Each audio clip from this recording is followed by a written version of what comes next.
This is A Different Perspective with Kevin Randle. Kevin is a retired United States Army Lieutenant Colonel who has studied UFOs for more than 50 years. His military training has provided him with unique insight into military operations and UFO research. Kevin has investigated many of the most mysterious cases and has been consulted for dozens of documentaries and been interviewed on hundreds of radio and television programs about UFOs. Considered to be one of the leading experts on the Roswell UFO crash, Kevin has written more than 25 books about UFOs, including Roswell in the 21st Century and Encounter in the Desert, a re-examination of the Socorro UFO landing. Now here's the host of A Different Perspective, Kevin Randle.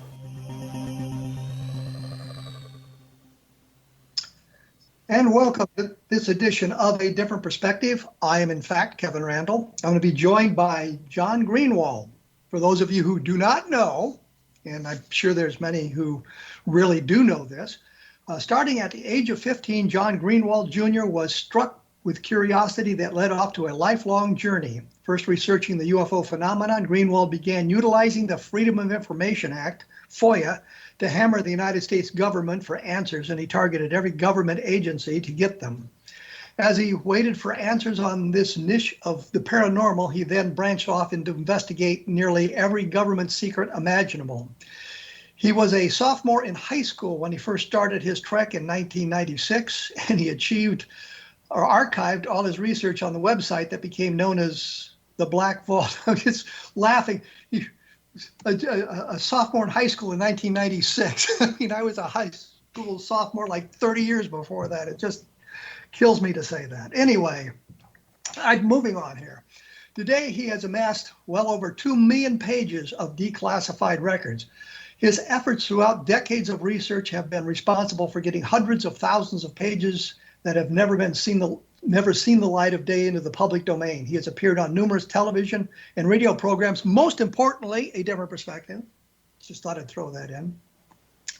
And is frequently sourced in various news articles and stories for his archive and discoveries. John Greenwald, even though I kind of botched the introduction, welcome to A Different Perspective. I appreciate that. It's good to be back with you. Before we get into what I really wanted to talk about, I'm going to ambush you with a question. Sure. And of course, it deals with Jan Harzan and MUFON. What was your reaction? I'll be honest with you, just like everyone else, I was shocked. You know, I mean, you're going to have a small group of people that go, oh, I wasn't surprised, XYZ, and they'd throw in their 2 cents. But come on, at the end of the day, I think we were all surprised. That was not something I expected. I took a quadruple take when it popped up in my social media feeds, thinking there is no way that is real. And obviously it took 2 seconds to figure it out that it was. So plain and simple, long-winded way of saying I was just shocked. I really was. I did not expect it. That was my reaction as well. I thought it's a hoax. It's not true. I've seen these smears launched at people throughout the UFO community for years and years and years. And I mean, I've been the butt of many of these smears. My favorite was that I had worked with Hector Quintanilla on Project Blue Book. And I'm thinking back in 1967, God, I don't want to say that, 1967, when I graduated from high school, I went immediately into the Army, spent 4 years on active duty in the Army. There was no possible way I could have ever been associated with Project Blue Book. I mean, yet that was something that was circulated for years that I had been working. So I understood the shock. I was shocked and somewhat dismayed. Do you have a prediction about what this might mean for MUFON in the future? I really don't. Just being, I'm not a member per se. I was gifted a lifetime membership because I had volunteered for about a decade for them to MC their international symposium. But rather, I still don't speak as like even a member. What I say is kind of from the outskirts, and I wish them all the best as an organization. You know, with any organization that is run primarily by volunteers, and even those that pull a salary, you're going to have the bad apples. You're going to have the ones that shouldn't be involved. You're going to have the surprises. of people that you learn years later that shouldn't be involved. But the core and the root of what MUFON is all about, and I speak as someone who has known John Schuessler for years and known Walt Andrus before he passed away for many, many years. I know that deep down those guys have the absolute best intention when they founded that organization. And sadly, you're just going to have in an organization of thousands of people those bad apples. So I do wish them the best. I hope that, again, in the bigger picture, it's not their end. I know some people are theorizing that. I don't wish that on them. There's a lot of great people that invest a lot of their time and a lot of their money into an effort that I agree with.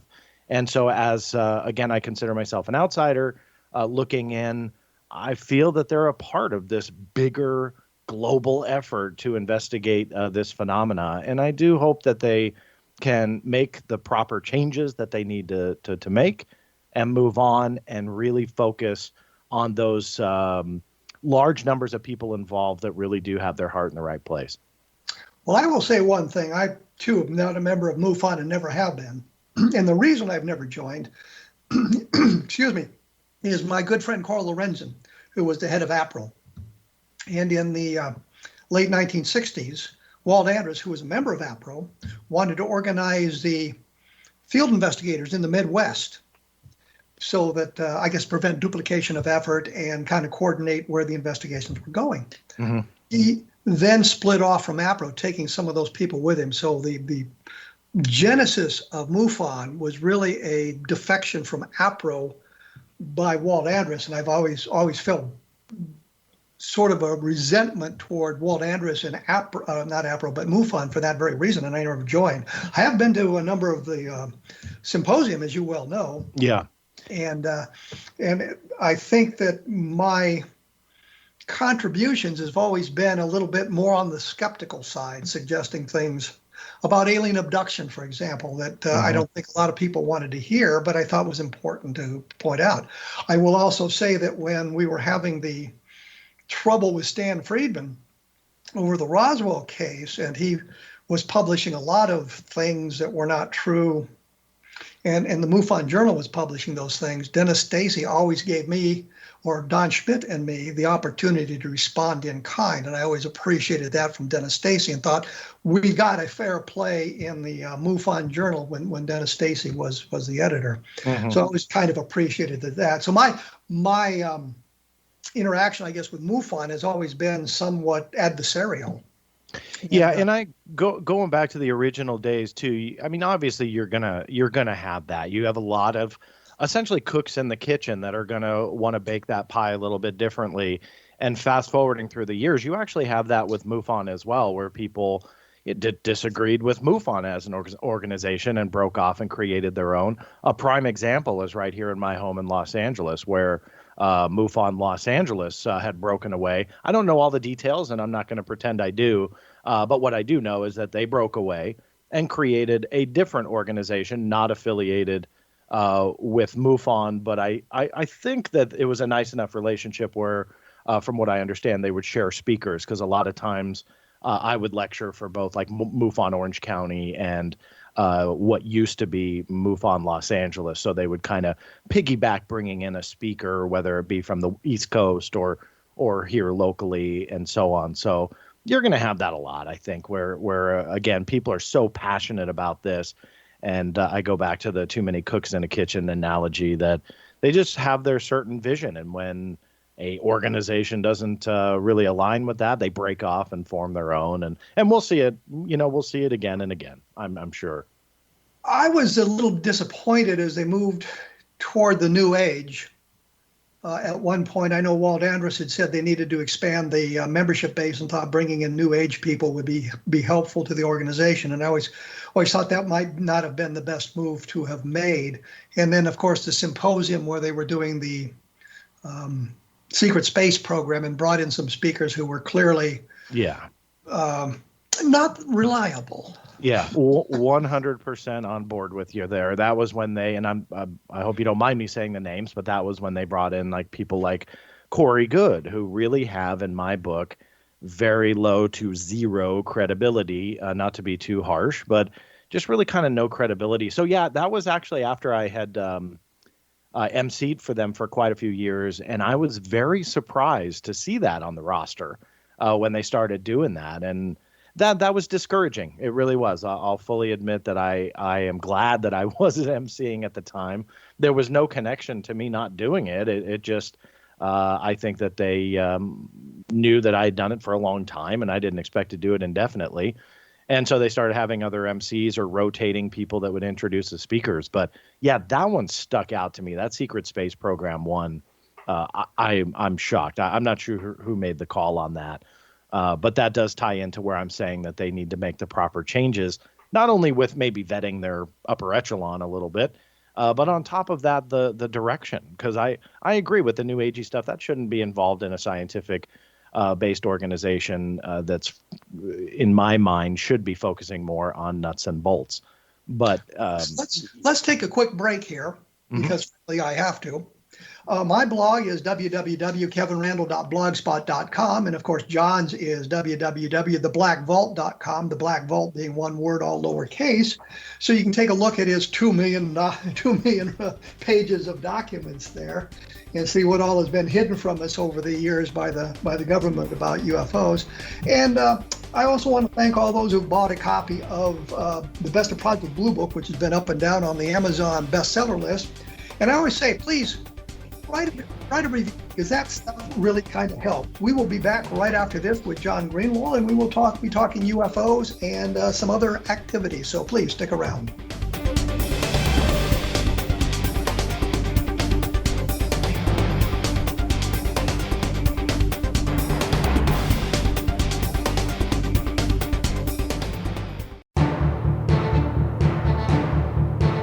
Joined by John Greenwald. We're talking UFOs, and we were kind of talking about MUFON. We'll get on to the real purpose here in just a moment. But as we went away, we were kind of talking about the symposium where they were talking about the secret space program. And I did talk to Jan Harzan about that at one point. And I think we exported on this program, as a matter of fact. And it was his idea that he wanted to give the membership an opportunity to hear these speakers and decide for themselves whether or not they wanted to believe them. I always thought it was more of a move to bring people into the MUFON symposium that otherwise might not have been there because they would want to hear these people tell their incredible stories. And I'm not sure that was I can understand from a corporate point of view wanting to do that, but I'm not sure that a scientific organization would really want to do that. What do you think, John? It's a tough one because being a nonprofit and in this day and age, you have to struggle to survive. You really do. I mean, it's not like money is pouring into organizations like MUFON. So you have to find that fine balance between that scientific core of what I feel you and I 100% align on and agree on, that should be what this is all about. But sadly, to the crowd in this day and age, and I know this is going to tie into really what the brunt of the conversation is going to be today with you, people like the sensational. And when people like the sensational, you get bodies in the seats and you get a crowd. And so for that nonprofit organization, I'm not just picking on MUFON. This is true on quite a few different things. You have to find that balance where you're going to bring people in and maybe stretch on that scientific core that you have, stretch a little bit so you can make the money to survive. So I don't want to defend it, but I don't want to, taunt it that much either, just simply because I get it. I don't agree with it. In a perfect world, they would have a lot of money. They would be run by perfect people. And they would only stick with the core science, which I feel is the most important. But sadly, we live far from a perfect world. I'm reminded back when you were a sophomore in high school, about that time frame, the middle of the 1990s, I was invited to a conference in Mesa, Arizona. And Harley Bird, I don't know if you know who Harley Bird is. I don't. He was at one time claiming to be the nephew of Admiral Byrd, and later he promoted himself to grandson. Really a weird guy. Russ Estes interviewed him, and I've seen the videotape, and it's hilarious. He did a tape called Messengers of Deception, and Harley Bird was the guest. Showed up with a medal around his neck, which he claimed had been given to him by the military for his work in Korea during the Korean War. Turned out it was a golf medal. Had all these weird ideas going on. Point is this: I was at this conference, and one of the reporters there asked me, "How do you share a venue with a guy like that?" Yeah. And my answer was, A, I didn't know he was going to be there, but B, I certainly don't support him. And so I understand running into that dichotomy. You want to bring in people that will fill the seats, but on the same token, I think that conference was organized by a group that wasn't claiming to be scientifically oriented, just interested in UFOs and the paranormal and New Age stuff.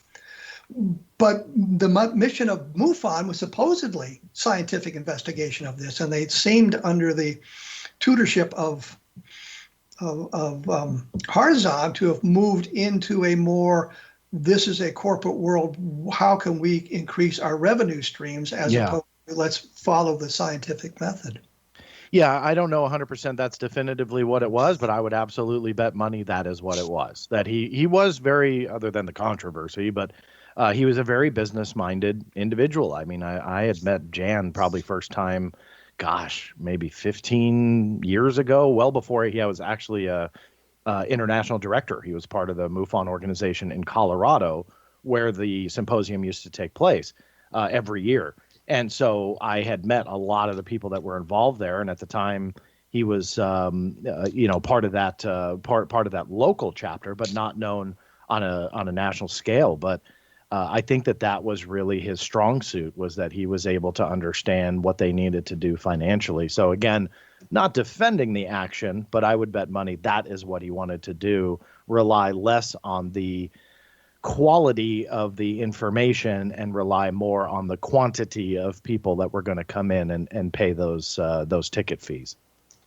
Well, let's move on from MUFON, because I don't expect to be invited to any more symposium now. Be that as it may, what inspired me here was Eric Davis. Dr. Eric Davis resurfaced. He was the guy who claimed to have met with Admiral, I guess, Tom Wilson. Had this conversation about UFOs and the secret government investigations and all of that. It blossomed a couple of years ago, and it just popped up again.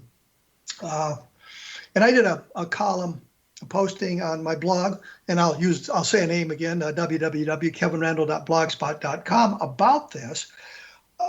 Somebody had sent me a comment that you had posted an analysis of the document that Davis had created, the letters, his notes of this meeting. What was your take on that meeting and that document? Sure. Yeah, my take was, when I first saw it, as you and I both know, there's a lot of documents, quote unquote documents, that come around over the years, and this was yet another one that leaked out into the UFO community. So I never take kindly to that scenario, because I've seen so many stories begin that way, and they generally don't end well.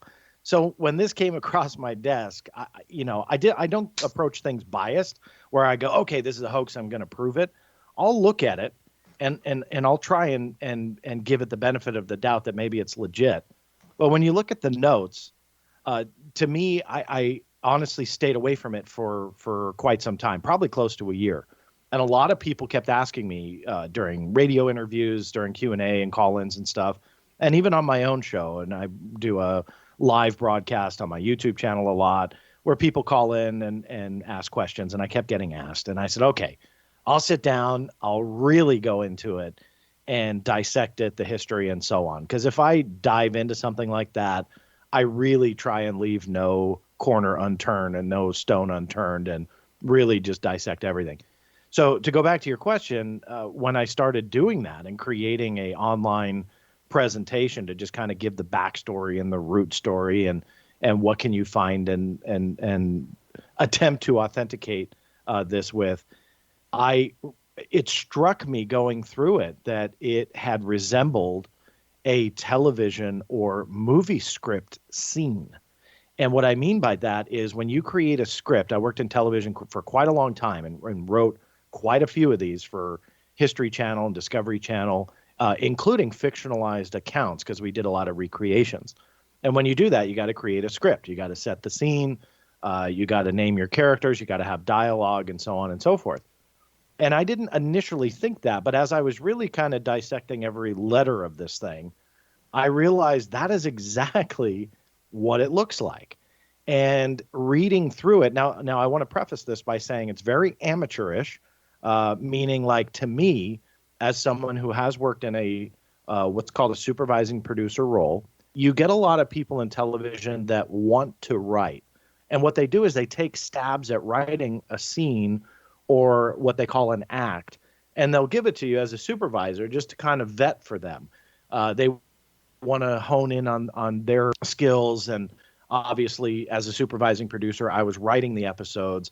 So they're just trying to get feedback from you and pick your brain. That happens a lot in television. It's how you move forward and it's how you move up. And so this looked to me like something I would get from somebody who's never written before, but was hired in as a consultant and took a stab at writing a scene. And as silly as that sounds, what I did in the video presentation was I have a script, an original script from the movie Groundhog Day. And it was around the same time frame, like 1990s or so. And I broke down one of the scenes in this original script that was given to all the actors and showed how it was set up, scene set up, and again, that character dialogue. And I juxtaposed that with the Wilson Davis notes. And to me, you find a lot of correlations. And so at the end, what I say is I'm not 100% sold that this is, part of a fictionalized script. But what I am saying is it has a lot of signs and signatures of one. And to me, that is a very perfectly plausible scenario on explaining what these notes are, taking real names, potentially even, real events or building off of it and creating something around it, but fiction. And that to me is a very plausible scenario. And yet people call me crazy for thinking such a thing. And rather they'll say, no, this had to have happened. And their only evidence is Wilson denied it ever happened. So only in ufology, when you deny something happened, does that mean that it actually happened? And it's a very kind of twisted way that part of the UFO community operates. But I just to kind of close the thought, I did this video presentation and at the end, had proposed this theory as a very plausible working theory that this is a fictionalized account. And what I also did was showed in this time frame in 2002, when allegedly, if that date is to be believed, what was on television. And X-Files was ending that very year, the first rendition of it, that very year. Let me break in here. Sure. Because we're going to have to take a short break. Yeah, no problem. I did want to say that there are some other fine programs about the paranormal on the X Zone Broadcast Network. Take a look at xzbn.net, and I'm sure you'll find something that'll interest you. I'll be back with John Greenwald in just a moment, and we will continue his thoughts on the X Zone and Eric Davis. So please stick around.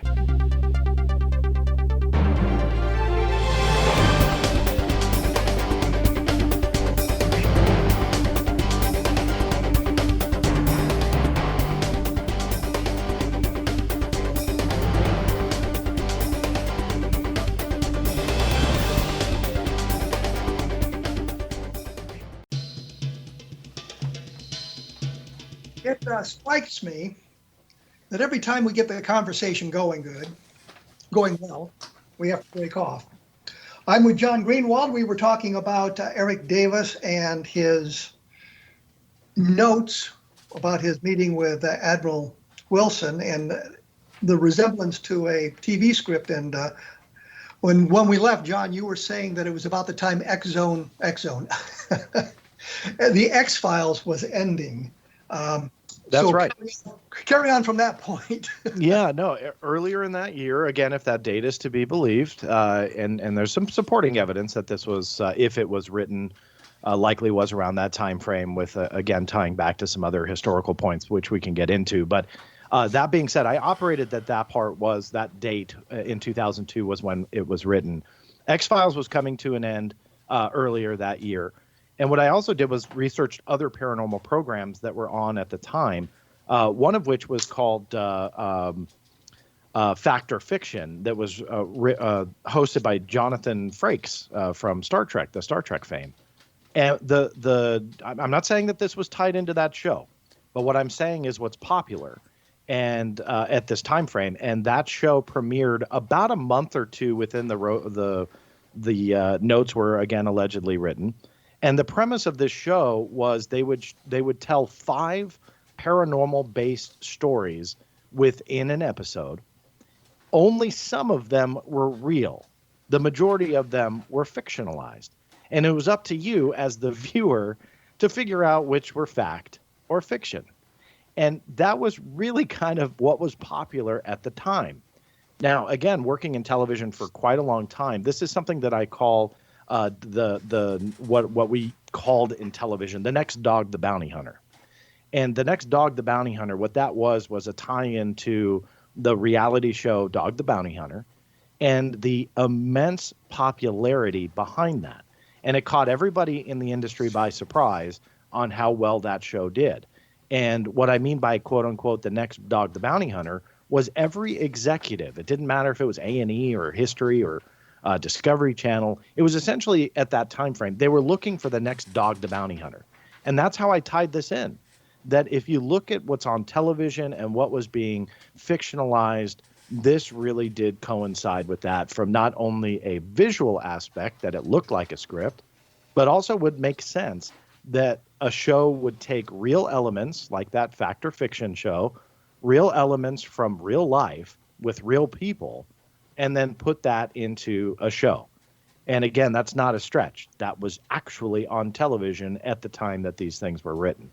So I had proposed that theory, and of course it was just highly controversial, but I stand by that that's a plausible working theory. Now, a lot of people said, well, why would Eric Davis make a television script and this and that?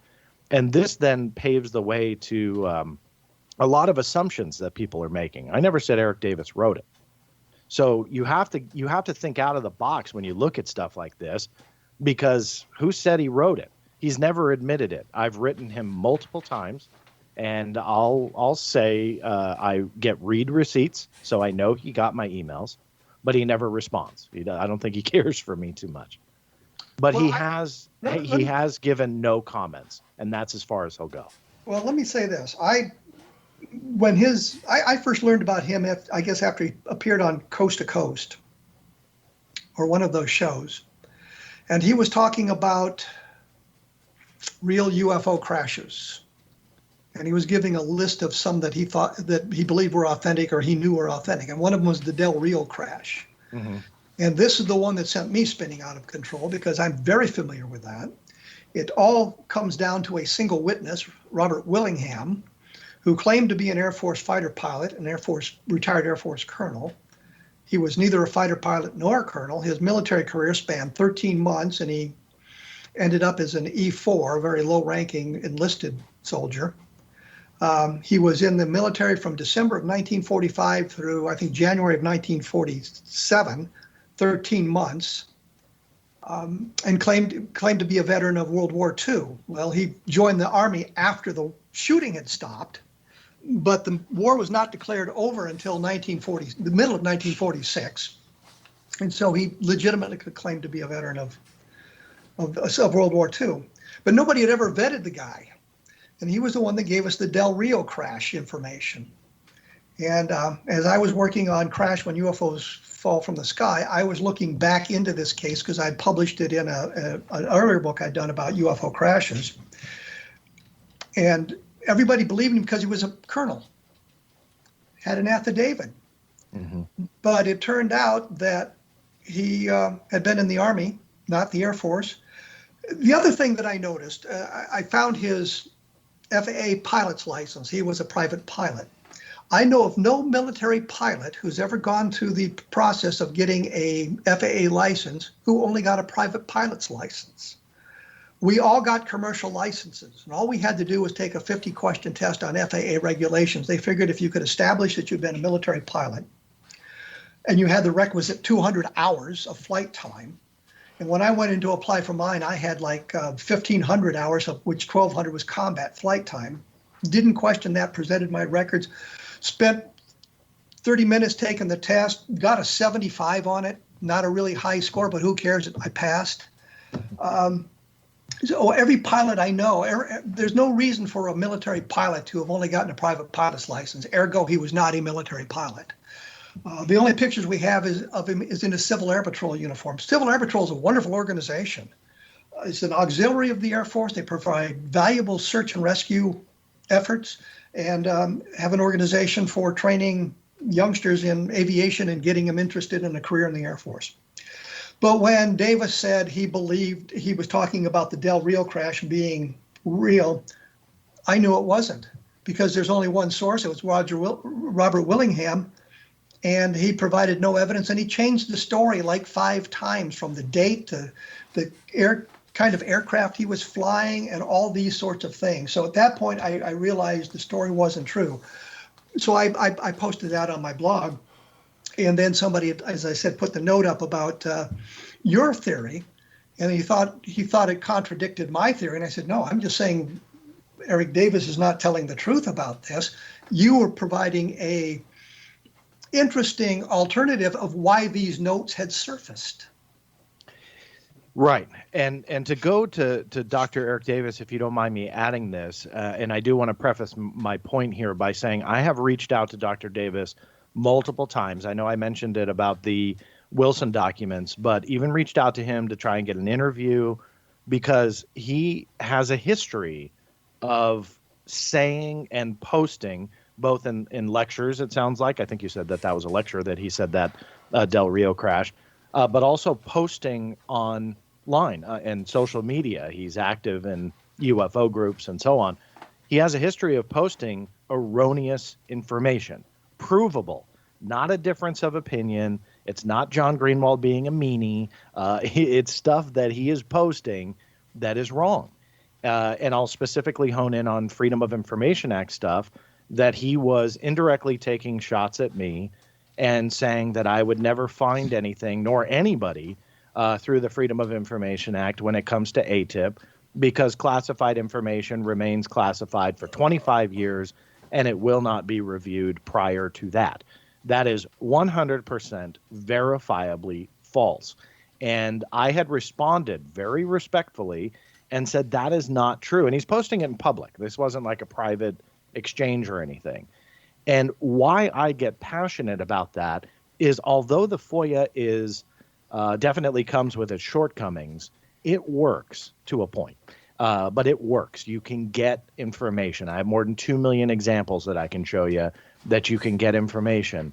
And so for people to post it, whether it's Dr. Eric Davis or anybody, somebody to post that information that's so wrong, it makes me a little bit passionate, simply because I don't want the public to start hearing this going, oh, well, that's how it is. Oh, okay. So I'm going to believe everything because we'll not know for 25 years anyway. Again, just all verifiably false. So it comes to no surprise with me that he's out there talking about other things that are verifiably false, and that's his MO. So to go back to the notes, let's say he did write them. How do we believe them? One thing that I didn't point out yet was inside those notes, he had a interjection point, like one character interrupting the other. And I pointed that out in the video I created. Nobody really writes notes like that. I mean, I'm open to be proven wrong, but he actually had like a one character interrupt the other, and it just did it to me. It looked like that movie screen. It looked fictionalized, and so it was when you first told me about the Del Rio crash, and that's what he was talking about. Again, no surprise on my end, because sadly there is a history of him posting misinformation, and my intent with responding to it was simply to say, hey, maybe you have the best intention here and you really think you're right, but don't take my word for it. And I cited publications and even documents that I've received where at the bottom it says, not to be released before 2035 or 2040. That's just if nobody goes after it under FOIA or a mandatory declassification review. If you do, the law states it needs to be reviewed. Doesn't mean it's released, but it means it's reviewed. And he really didn't care. He really had zero interest whatsoever in the evidence, and he continued with his narrative. Well, I can talk about that from the other end as an intelligence officer who is responsible for that sort of thing, but I'll have to wait for just a moment to do that.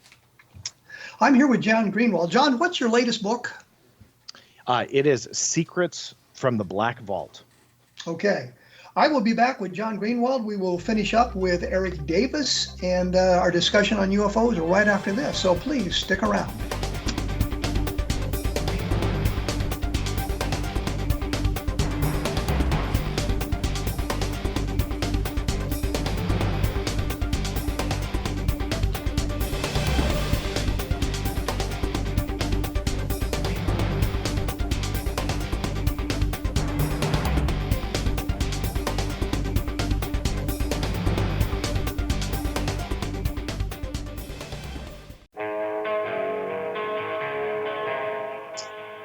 The guest is John Greenwald.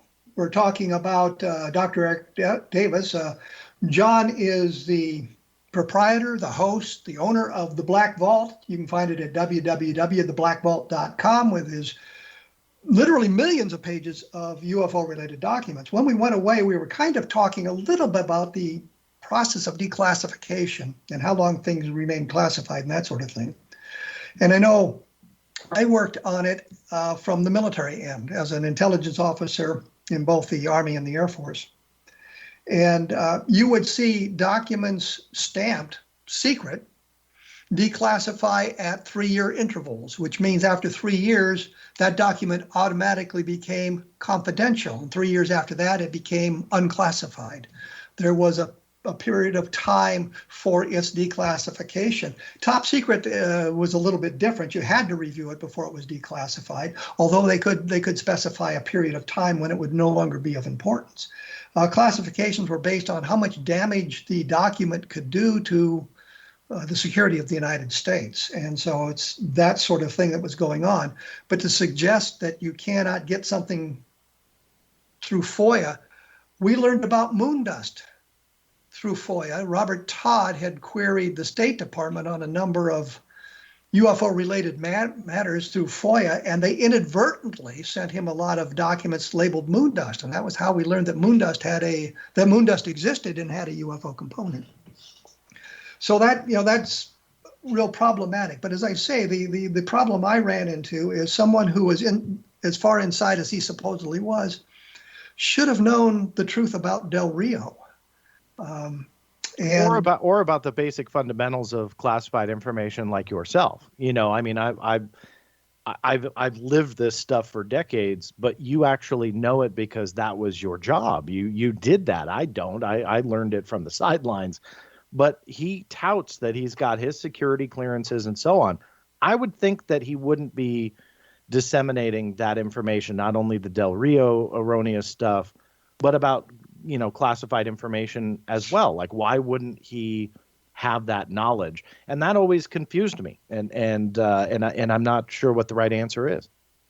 Well, I will say one other thing. I also had a security clearance when I worked in industry at what I called Rockwell International. And I noticed that the training for those of us who supposedly were dealing with the classified material just wasn't the same as what we got in the military. They just did not have the same respect for the classifications or how these things worked from the industrial side of the house. And I was always a little bit appalled by that. For example, we were working with some secret documents, and they locked them into a credenza, one of those old metal credenzas that you could open with a can opener, which was not a suitable container for material classified at that level, but they didn't seem to care or understand when I said, you've got to put this in a safe. You can't have it laying in a locked desk drawer type thing. So, I understand that he may not have been fully aware of the way these things work based on the fact that he was coming at it from the civilian side of the house. Which is a fair point. And that's where I'm just this advocate for knowing. This is going to sound awful, but knowing your knowing your place. Like if you were to ask me something that I don't know, I'm not going to make it up as I go. I mean, that's just not my style. And I was doing an interview a few nights ago, and something came up, and I said, to be honest with you, I have no idea. Why can't we have people that do that? But instead, in my opinion, and I'm not just picking on Dr. Davis here, but more so those that are involved in a lot of this controversy, I think they like the attention. I think they like the fact that people don't fact check them. And sadly, a lot of people don't. So they'll just throw anything out there, and then whatever, sticks to however many people, great. And that's what I feel is kind of a shame about the whole thing. Well, as I said, I was interested in your take on it being more of a script than an interview with Admiral Wilson. And I will point out once again that Admiral Wilson denied this ever happened. This did not take place. He did not say these things. Yeah. And as you mentioned, that seems to be, well, then it's true because he's denying it. And I've worked with a number of people at the upper ends. General Cruikshank comes to mind. He was at one time the head of ATIC, the Air Technical Intelligence Center, the Foreign Technology Division, to be precise, at Wright-Patterson Air Force Base. And I talked to him one time. And what he said to me was, I don't know who you are. I don't know what's classified, still classified, and what's not. And I'm not going to talk to you. Mm-hmm.